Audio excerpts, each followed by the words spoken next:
8 semester genap. Pada kesempatan kali ini, kita akan membahas tentang beriman kepada kitab-kitab Allah. Standar kompetensi. Meningkatkan keimanan kepada kitab-kitab Allah. Kompetensi dasar. Yang pertama, menjelaskan pengertian beriman kepada kitab-kitab Allah. Yang kedua, menyebutkan nama kitab-kitab Allah yang diturunkan kepada para rasul. Yang ketiga, menampilkan sikap mencintai Al-Quran sebagai kitab Allah. Iman berasal dari bahasa Arab, yaitu amana yu'minu imanan, yang berarti membenarkan. Sedangkan menurut istilah, iman adalah membenarkan dengan hati, diucapkan dengan lisan, dan diamalkan dengan perbuatan seluruh ajaran dan perintah Allah dalam kehidupan sehari-hari. Sedangkan kitab Allah ialah wahyu Allah yang disampaikan kepada para rasul untuk diajarkan kepada umat manusia sebagai petunjuk dan pedoman hidup. Jadi, iman kepada kitab-kitab Allah adalah mempercayai dan meyakini dengan sepenuh hati bahwa Allah telah menurunkan kitab-kitabnya kepada Rasul yang berisi wahyu untuk disampaikan dan diajarkan kepada umat manusia. Selain kitab, di dalam Al-Quran juga disebutkan dengan suhuf yang berjumlah 100 suhuf. Suhuf adalah firman Allah yang diturunkan kepada para nabi atau rasul yang berisi hukum-hukum dasar sebagai petunjuk dan pedoman dalam menjalankan agamanya. Suhuf ini diberikan kepada 3 orang nabi, di antaranya 60 suhuf kepada Nabi Sid alaihissalam, 30 suhuf kepada Nabi Ibrahim alaihissalam, 10 suhuf kepada Nabi Musa alaihissalam. Firman Allah yang terkandung dalam Quran Surat Al-A'la ayat 18 dan 19 yang berarti, sesungguhnya ini terdapat dalam kitab-kitab yang dahulu, yaitu kitab-kitab Ibrahim dan Musa. Adapun perbedaan antara kitab dan suhuf, antara lain, yang pertama, isi kitab lebih lengkap daripada isi suhuf. Yang kedua, bentuk dari kitab sudah dibukukan, sedangkan suhuf masih berbentuk lembaran-lembaran yang terpisah. Yang ketiga, kitab biasanya berlaku lebih lama daripada suhuf.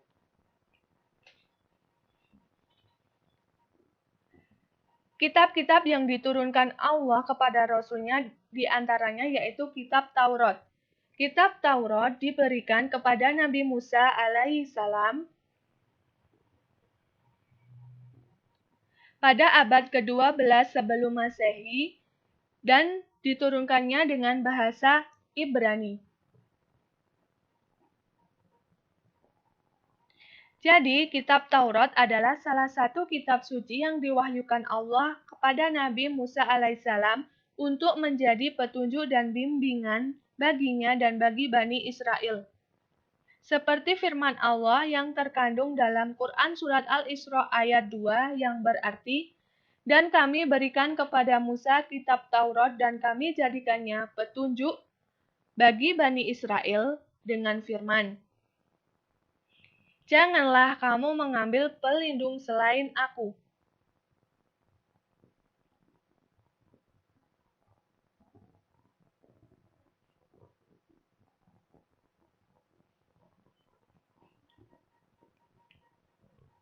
Isi pokok kitab Taurat dikenal dengan 10 hukum, di antaranya yang pertama, hormati dan cintai Allah satu saja. Yang kedua, sebutkan nama Allah dengan hormat. Yang ketiga, kuduskan hari Tuhan, hari ketujuh atau hari Sabtu. Yang keempat, hormati ibu bapakmu. Yang kelima, jangan membunuh. Yang keenam, jangan berbuat cabul. Yang ketujuh, jangan mencuri. Yang kedelapan, jangan berdusta. Yang kesembilan, jangan ingin berbuat cabul. Dan yang kesepuluh, jangan ingin memiliki barang orang lain dengan cara yang tidak halal. Kitab yang selanjutnya yaitu Kitab Zabur. Kitab Zabur diturunkan kepada Nabi Daud alaihissalam pada abad ke-10 sebelum Masehi di daerah Yerusalem. Kitab ini diturunkan menggunakan bahasa Kipti. Zabur dalam bahasa Arab dikenal dengan sebutan Mazmur, dan dalam bahasa Ibrani dikenal dengan kata Mizmar. Yang keduanya memiliki arti yang sama, yaitu nyanyian rohani yang dianggap suci. Kitab Zabur adalah kitab suci yang diturunkan Allah kepada kaum Bani Israel melalui utusannya yang bernama Nabi Daud alaihissalam.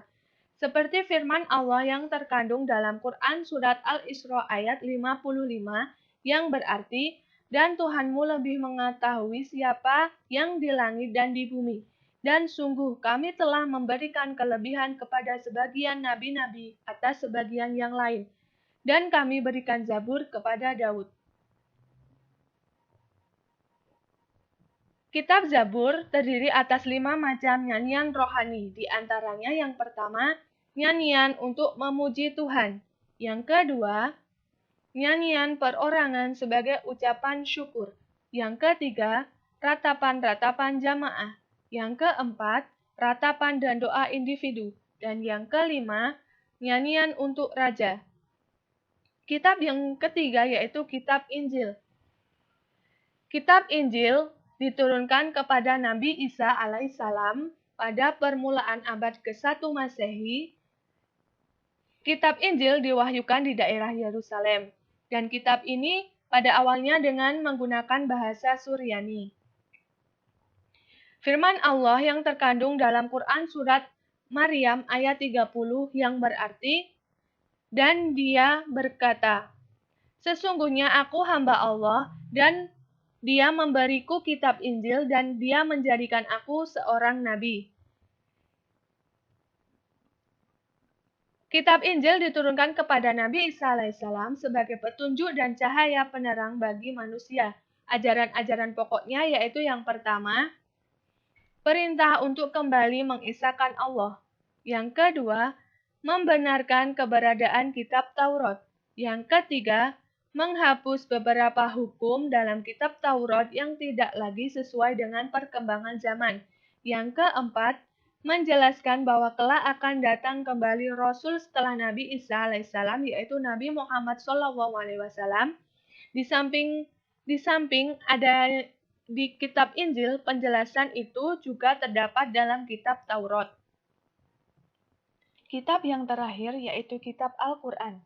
Al-Quran merupakan firman Allah yang diturunkan kepada Nabi Muhammad SAW melalui malaikat Jibril.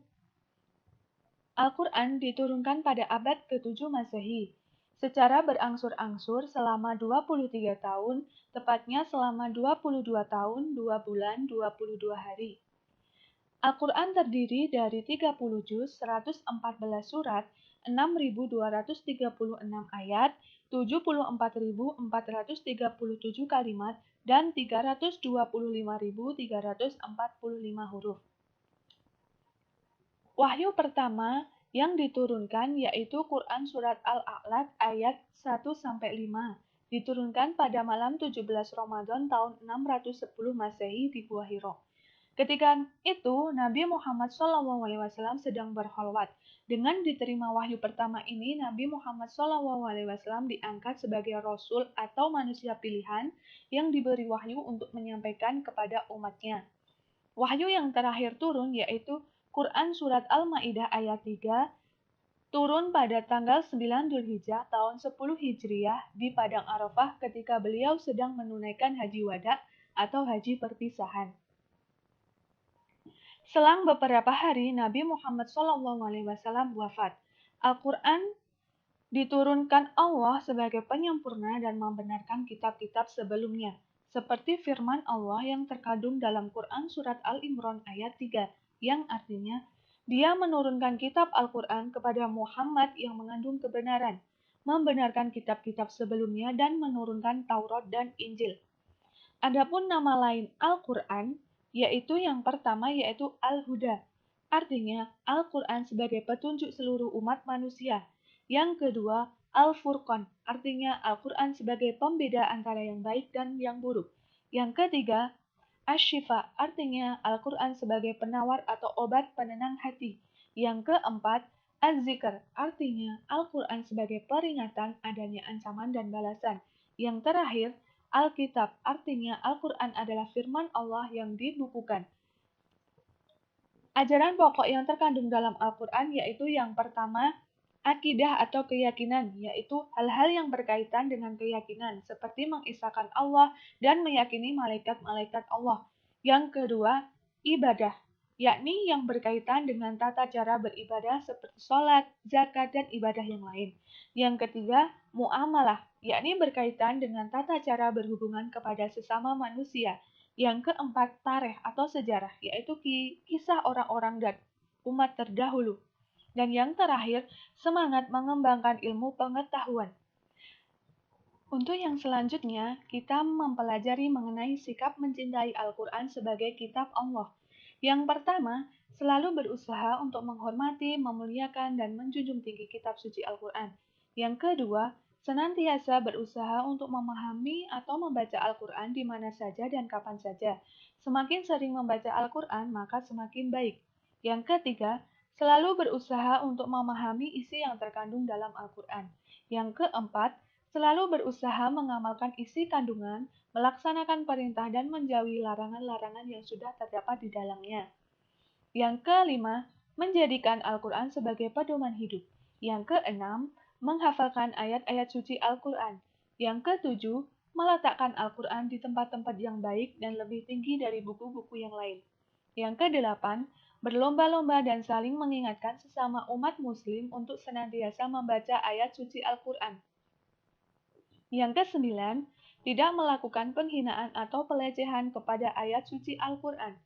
Yang kesepuluh, selalu berusaha untuk khusyuk dan selalu membaca Al-Quran dan tidak bersenang gurau. Yang ke-11, berusaha untuk membaca Al-Quran dengan tartil.